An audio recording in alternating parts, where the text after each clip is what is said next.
الشهداء والصالحين وخصوصا لمؤلف هذا الكتاب وصوله وفروعه ولمحبيه ولشيخنا ومربي روحنا المكرم أبي محمد أمين المذالي وصوله وفروعه ولمحبيه أن الله يشفي مرضى أبينا ولأخينا ولأزواج شيخنا ولجميع المسلمين وأن الله يحفظنا ويحفظ عيالنا من جميع الآفات والعاهات ونذية البليات شيء لله لهم الفاتحة. أعوذ بالله من الشيطان الرجيم. بسم الله الرحمن الرحيم. الحمد لله رب العالمين الرحمن الرحيم مالك يوم الدين إياك نعبد وإياك نستعين اهدنا الصراط المستقيم صراط الذين أنعمت عليهم غير المغضوب عليهم ولا الضالين آمين. الله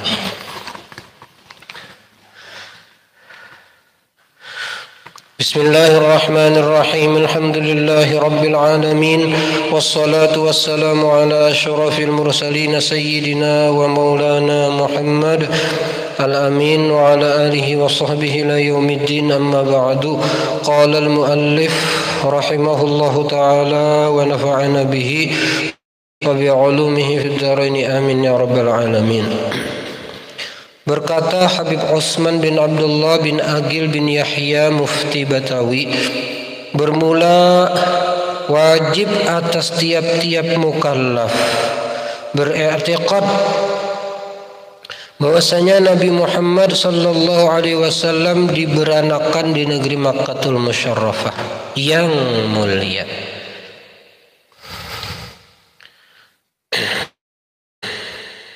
Pertama, berarti kalau ada yang beriktikad Nabi tidak lahir di Makkah, itu menyalahi dan berat itu. Kemudian yang kedua, di sini ada tambahan Makkah yang mulia.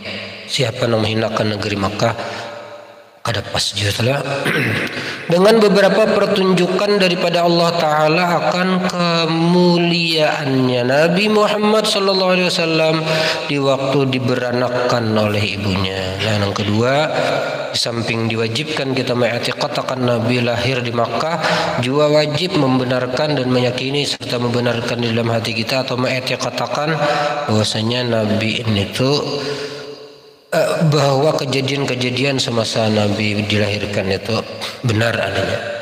Keterangan poin penting yang ada pada uraian di atas: satu, wajib diyakini dan dibenarkan dalam hati bahwa Nabi Muhammad SAW lahir di kota Makkah. Kemudian yang kedua, wajib diyakini dan dibenarkan dalam hati segala hal yang menakjubkan seputar kelahiran Nabi Muhammad SAW, seperti beliau lahir dalam keadaan sudah berkhitan dan lainnya, itu kan itu wajib dibenarkan tuh. Kalau ada dengar riwayat atau hikayat seperti itu, wajib dibenarkan. Berkata Habib Utsman bin Abdullah bin Aqil bin Yahya Mufti Batawi, dan terlalu elok putih rupanya dan terlalu baik perangainya dan tingkah lakunya, dan terlalu banyak ibadatnya. Kata-kata terlalu itu sangat elok putih rupanya, itu maksudnya bungas benar. Perangainya, budi pekertinya luar biasa. Dan ibadatnya luar biasa. Jadi hubungan Nabi lawan Tuhan itu luar biasa. Hubungan Nabi dengan terhadap dirinya, terhadap lingkungannya, dan terhadap Tuhannya itu luar biasa. Dan secara fisik beliau punya fisik yang luar biasa pula. Maka di masa lewat umurnya 40 tahun, maka dikurniakan oleh Allah Ta'ala akan Mi'raj Nabi Muhammad sallallahu alaihi wasallam di dalam satu malam dari Makkah ke Baitul Maqdis, lalu naik ke 7 lapis langit bersama-sama Jibril alaihi salam, maka menerima akan segala perintahan Tuhan Azza wa Jalla kepada sekalian manusia dan sekalian jin. Berarti wajib kita yakini Isra Mi'raj telah wajib kita yakini, dan itu terjadi dalam satu malam. Dan Isra dari Masjidil Haram ke Masjidil Aqsa, Mi'rajnya hingga bertemu dengan Allah Subhanahu wa Ta'ala, menerima perintah Allah Subhanahu wa Ta'ala. Kalau itu ada yang mengatakan dongeng, berarti bahaya. atau itu mengatakan mimpi pun bahaya itu. Sebab ini wajib diiktikadakan. Dan kada aneh kita karena ini perjalanannya Nabi hanya diperjalankan, di mana sulitnya memahami bahwa ini adalah penampakan kemahakuasaan Allah. Kalau Allah mau membuat apa juga pun tidak ada nilai sulit. Jadi bahasan-bahasan tentang Isra Mi'raj ini kada wajar diragukan. Kada wajar diragukan. Kalau Anda akan mimpi, misalnya mimpi itu bukan perkara yang luar biasa, itu biasa. Sementara ini perkara yang luar biasa sehingga dimasukkan dalam i'tiqad. Keterangan poin penting pada uraian di atas: 1. Wajib diyakini dan dibenarkan dalam hati bahwa Nabi Muhammad SAW itu sangat tampan, berbudi pekerti yang sangat luhur, dan ibadah beliau sangat banyak, gigih dan kuat sampai membangkakkan betis. Peristiwa Isra dan Mi'raj yang Allah anugerahkan kepada Nabi Muhammad SAW wajib diyakini dan dibenarkan dalam hati. Itu poin pentingnya dari uraian ini. Berkata Habib Utsman bin Abdullah bin Aqil bin Yahya Mufti Betawi, sebagai lagi di masa umurnya 50 tahun maka berpindahlah Rasulullah SAW ke negeri Madinatul Munawwarah, itu negeri mulia yang kedua,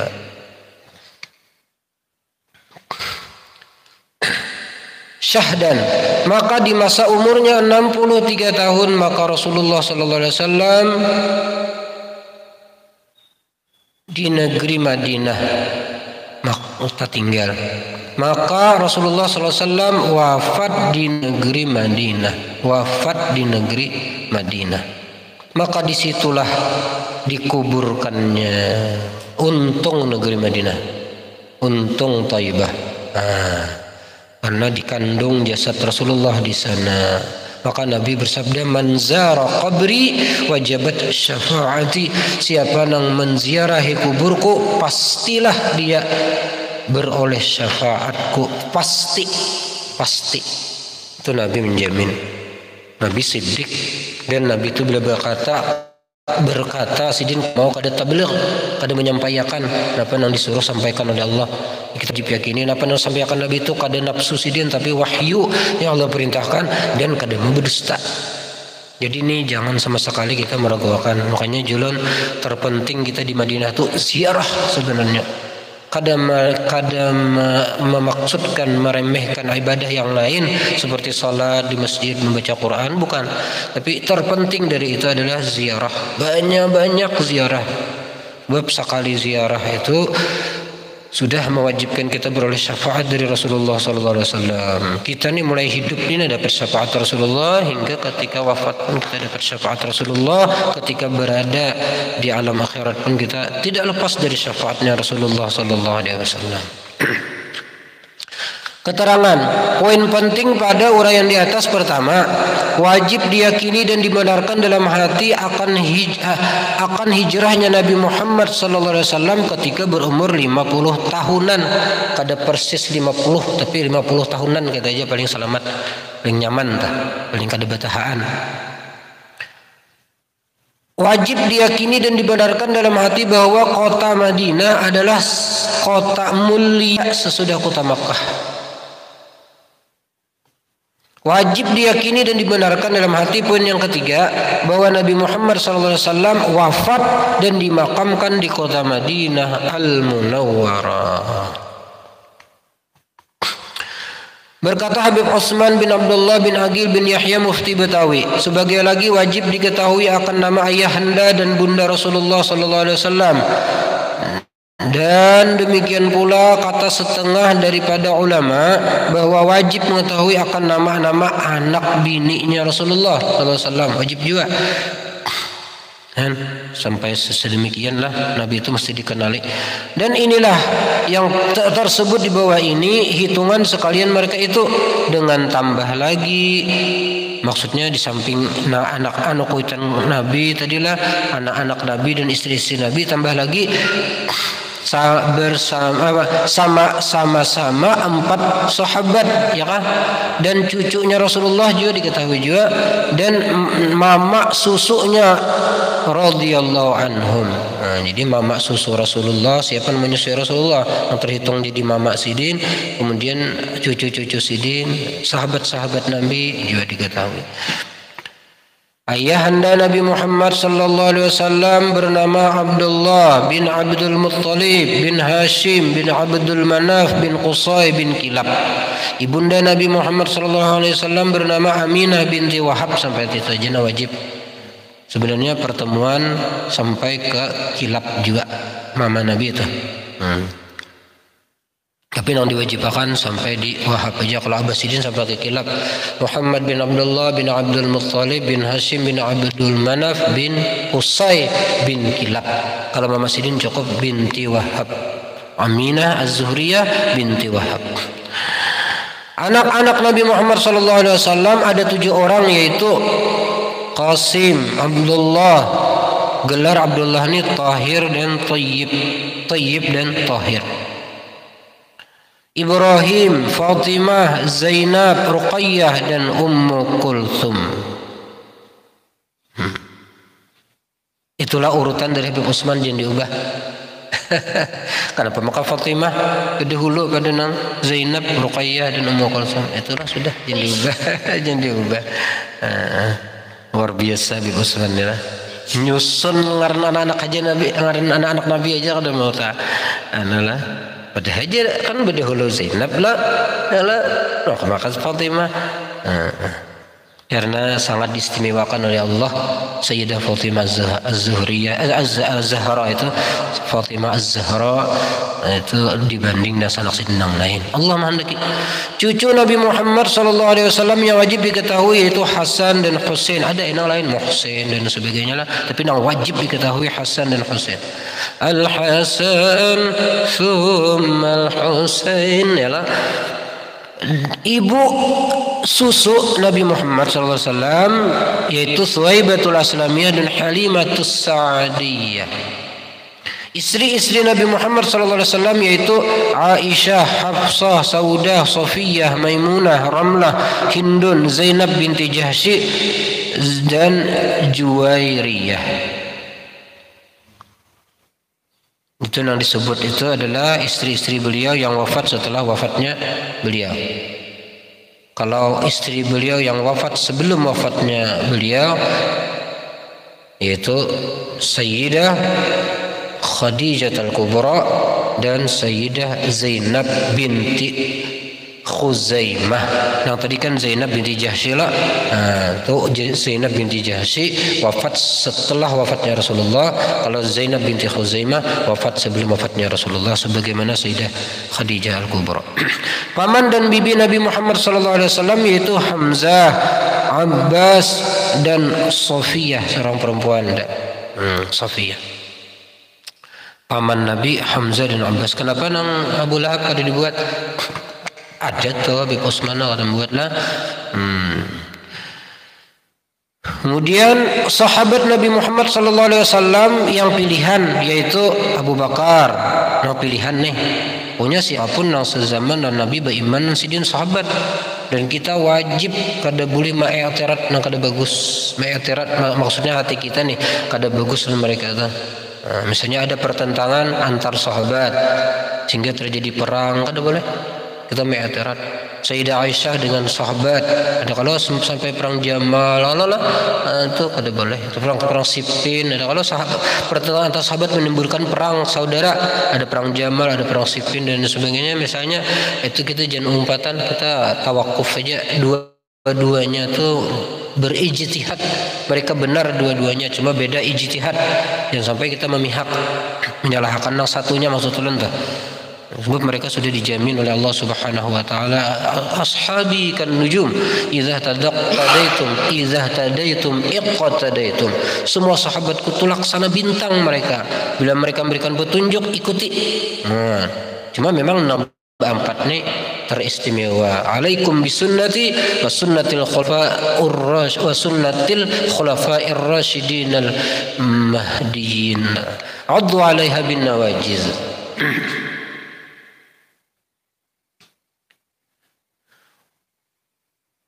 Abu Bakar, Umar, Utsman dan Ali bin Abi Thalib.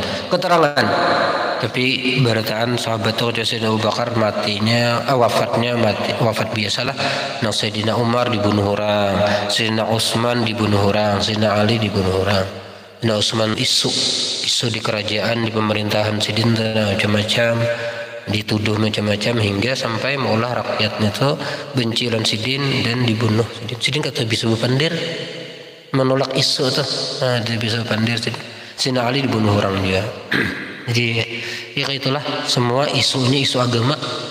Isu agama sampai seorang yang membunuh Sayyidina Ali itu dia yakin benar akan salahnya Sayyidina Ali, membunuh dengan gembiranya, membunuh dengan gembira, bertakbirnya membunuh karena merasa benar. Dan dinya ketika dipancung minta jangan sampai ditutup matanya karenanya hendak merasakan nikmatnya mati syahid membunuh sahabat Nabi membunuh minantu Nabi, ujarnya syahid, ujarnya. Hati-hatilah, hanya kadang bila sesuatu itu kebenaran sekalipun tapi tidak disampaikan dengan cara yang benar, tidak disampaikan dengan kasih sayang kebenaran itu, tapi nafsu lain. Ya itu bila sudah ada nafsu itu lain sudah. Keterangan tentang nama-nama istri Nabi Muhammad SAW yang disebutkan di atas adalah yang wafat setelah wafat beliau. Adapun istri Nabi Muhammad SAW yang wafat sebelum kewafatan beliau yaitu Khadijah Al-Kubra dan Zainab binti Khuzaimah. Berkata Habib Utsman bin Abdullah bin Aqil bin Yahya Mufti Betawi Syahdan, lagi sesudahnya nyata himpunan 50 aqaidul iman itu di dalam kalimat syahadat yang pertama, maka ditambahkan lagi di bawah ini dengan beberapa lagi makna syahadat tauhid. Nah, ada hanya la ma'budu bihaq illallah dan la mustaghniyan an kulli ma siwa wa muftaqiran ilaihi kullu ma ada illallah. Itu hanya sebagian dari makna syahadat. Tetapi dua makna itu sudah dinilai oleh Habib Utsman mencukup untuk pengamalan atas rukun Islam yang pertama, rukun iman yang pertama dan rukun iman yang ke-6 di syahadat tauhid, rukun iman yang kedua, ketiga, keempat dan kelima di syahadat Rasul. Jadi kelopian di asyhadu an la ilaha illallah wa asyhadu anna Muhammadur Rasulullah, pengamalan 6 rukun iman. Dengan kata lain, pengamalan rukun iman ke-6-nya nih ada pada pengamalan rukun Islam yang pertama. Jadi pengamalan rukun iman 6 tuh andaknya di rukun Islam yang pertama, di la ilaha illallah 2, di Muhammadur Rasulullah 4. Sudah semalam rinciannya ya Allah. Nah, hanyar kita mengamalkan sembahyang, puasa, zakat dan sebagainya. Berarti belum beriman seseorang yang kada mengamalkan 2 kalimat syahadat. Kayak pas sah sembahyangnya cocok awaluma apa semalam tuh awal-awal. Keterangan syahadat pertama dengan makna la ma'budu bihaq illallah, tidak ada yang disembah dengan sebenarnya melainkan Allah. Tidak ada. Kemudian yang kedua la mustaghniyan an kulli ma siwa wa muftaqiran ilaihi kullu ma ada illallah. Tidak ada yang tidak berhajat kepada selainnya dan tidak ada yang dihajatkan oleh selainnya, hanya Allah. Hanya 2 dari beberapa makna syahadat pertama. Yang kita pelajari sepanjangan nih hanya 2 aja. Akan menyusul makna syahadat pertama yang lainnya, makna la ilaha illallah yang lainnya tuh. Manisnya bertuhankan Allah akan dirasakan oleh mereka yang mengetahui, meyakini dan membenarkan dalam hatinya akan aqaidul iman yang terkandung pada makna kalimat syahadat pertama tersebut sesuai pada makna mana yang Allah kehendaki. Kalau kan strateginya Habib Utsman dengan la ma'budu bihaq illallah ke 50 aqaid itu menjadi sandarannya, di mana yakin kita akan Allah sebagai Tuhan. Kemudian untuk manisnya bertuhankan Allah, la mustaghniyan an kulli ma siwa wa muftaqiran ilaihi kullu ma ada illallah. 2 itu oleh Habib Utsman dicukupkan bahan itu tah. Kemudian berkata Habib Utsman bin Abdullah bin Aqil bin Yahya Mufti Betawi, dan lagi berkata setengah ulama Jasidin bahwa 2 kalimat syahadat itu hurufnya ada 24 huruf. Hitung Di dalam sehari semalam ada 24 jam, yalah. Maka diharap ampunan Tuhan dengan atau dua kali dengannya. Maka diharap ampunan Tuhan dengan 24 huruf itu pada 24 jam. Jadi maksudnya dengan 24 huruf itu mudah Allah ampuni dosa kita selama 24 jam. Itulah dosa 24 jam. Diharap jeguru ulun terlalu cepat, terlalu laju, jadi kalau dipadahkan dengan 24 huruf itu diampunkan Allah dosa kita 24 jam tuh kala lajuan jadi diharap. Diharap. Sudahlah amal tuh untuk berharap. Bila kada beramal, kada ada harapan. Lihat aja masalahnya tak. Bila beramal ada harapan, bila kada beramal jangan berharap. Ada cucok berharap. Jadi amal penting, pentingnya untuk berharap. Bertahan kenopnya di Tuhan juga. Dan lagi dua kalimah itu, maksudnya dua kalimah syahadat itu ada 7 kalimahnya. La ilaha illa Allahu Muhammadun Rasulullahi. Ya kan? Itu kalimah artinya lain kalimah bahasa Arab. Bahasa Arab dengan bahasa Indonesia lain. Kalau kalimah bahasa Indonesia adalah susunan kata-kata membentuk pengertian sempurna. Kita kalau lah saya pergi ke pasar. Itu kalimah. Kalau bahasa Arab ada. Kalau bahasa Arab kalimah itu sayanya nih tah. Pergi kalimah kedua, ke kalimah ketiga, pasar kalimah keempat. Itu bedanya. Kalau kita kali itu ngarannya kata aja kita lah. Nah, saya pergi ke pasar tuh kalimah. Saya satu kata, pergi kata yang berikut. Nah, sementara kata itu susunan daripada suku kata kita lah. Kita hindanya jelimet jurang. Nah, sebenarnya bahasa Arab cuma kalimah. Keterangan kesesuaian jumlah kalimah atau kata yang dimaksud di sinilah dan jumlah huruf pada dua kalimah syahadat itu menjadi bahan kita buat mengharap ampunan Allah serta penghindaran kepadanya dari siksa neraka. Anggota 7 kita itu diharap mudah-mudahan Allah ampuni. Yang sumber dari anggota 7 itu kan di samping menjadi bahan kita berbuat taat, dengan mata kita bisa berbuat taat, ya Allah, dengan tangan kita bisa berbuat taat dan lain sebagainya dari anggota 7 itu. Tapi bisa juga berbuat maksiat gara-gara itu. Nah, itu yang kita harapkan diampuni Allah gara-gara anggota 7 tadi kita berbuat maksiat terampunkan itu. Berkata Habib Utsman bin Abdullah bin Agi bin Yahya, la ilaha illallah. La pada la ilaha illallah tuh kalimah nafi. Apa arti nafi? Penolakan. Ada penolakan.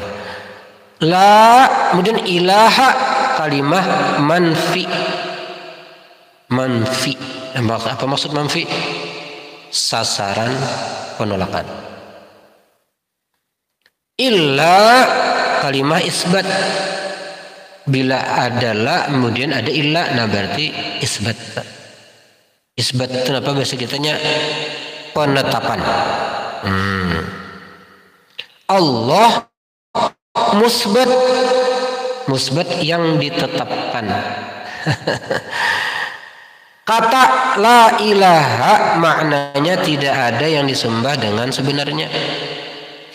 La ilaha tuh tidak ada yang disembah dengan sebenarnya. Coba Bang. Tidak ada yang disembah dengan sebenarnya. Di situ adalah Allah.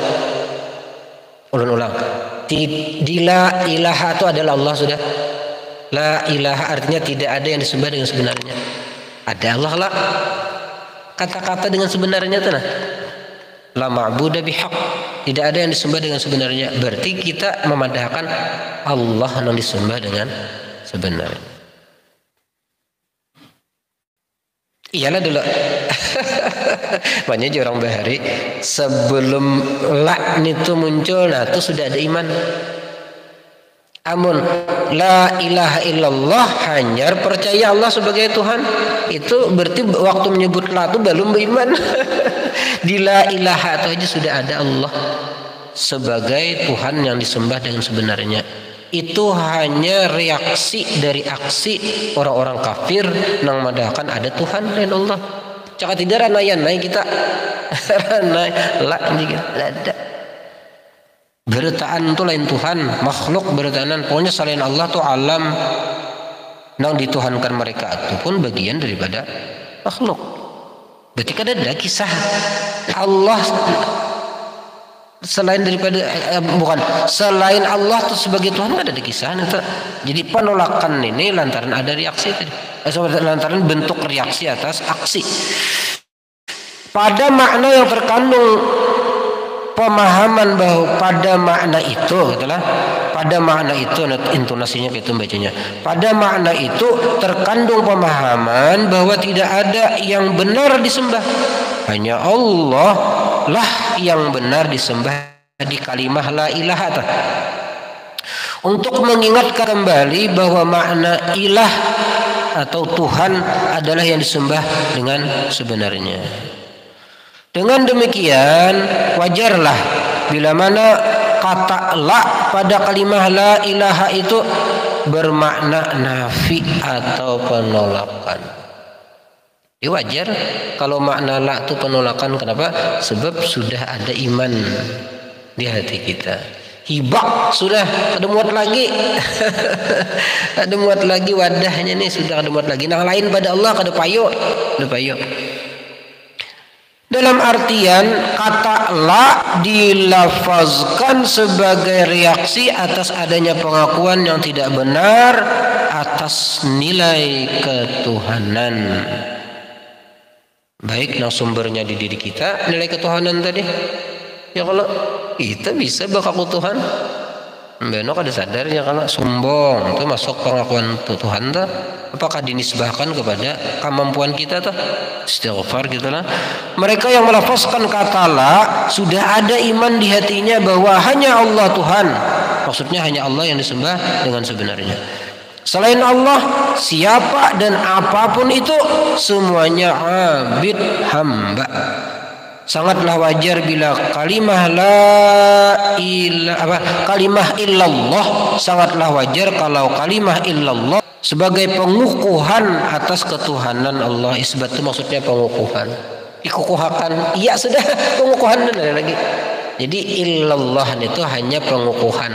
Sebenarnya tanpa itu pun sudah ada kita meyakini Allah sebagai yang disembah dengan sebenarnya.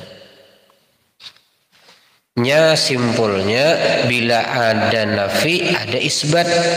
Pahilang kisah nafi dan isbat. Nah ada cuma seperti kalimah la ilaha illallah berarti la-nya buang, illanya buang. Nah ada ilahun Allah. Ya kah kalimah itu? La ilaha illallah. La-nya buang, illanya buang. Nah ada ilahun Allah. Yang disembah dengan sebenarnya hanya Allah. Difaham dari perkataan Habib Utsman bin Abdullah bin Aqil bin Yahya Mufti Betawi tentang makna tentang ilah pada makna la ilaha illallah la ma'budu bihaqqin fil wujud illallah al ma'bud bihaqq. Sallallahu wasallam ala nabiyil akram wa ala alihi wa sahbihi ajma'in. Allah subhanahu wa ta'ala a'lam. Al-Fatihah. Bismillahirrahmanirrahim. Alhamdulillahirabbil alamin arrahmanir rahim maliki yaumiddin. Iyyaka na'budu wa iyyaka nasta'in ihdinas siratal mustaqim siratal ladzina an'amta 'alaihim ghairil maghdubi 'alaihim waladdallin. Alladzina amanu wa tatma'innu qulubuhum bi dzikrillah ala bi dzikrillah tatma'innul qulub fa'lam annahu la ilaha illallah.